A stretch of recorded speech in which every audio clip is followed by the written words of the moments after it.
Су ресурстары маркетинг жауапкершілігі шектеулі серіктестігі жоғарғы оқу орындарын бітірген шәкірттер арасынан кадрлар іздейді. Қазіргі уақытта су ресурстары маркетинг жауапкершілігі шектеулі серіктестігінде өндірістік практикадан Мұхтар Әуезов атындағы Оңтүстік Қазақстан университетінің 3-ші және 4-ші курс шәкірттері өтуде.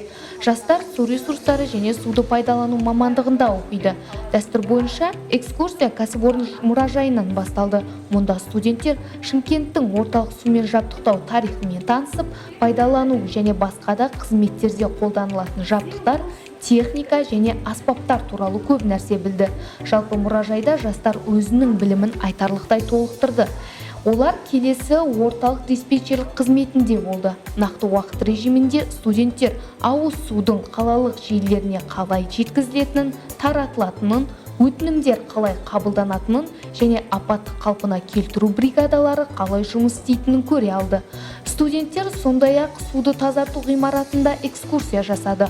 Олар тәжірибе жүзінде сарқынды суларды тазартудың биологиялық әдістерімен танысты және биогазды қалай алуға болатындығын, сарқынды суларды ауыл шаруашылық жерлеріне суармалы су ретінде пайдалануға болатын минималды деңгейін тазарту мүмкіндігін көрді.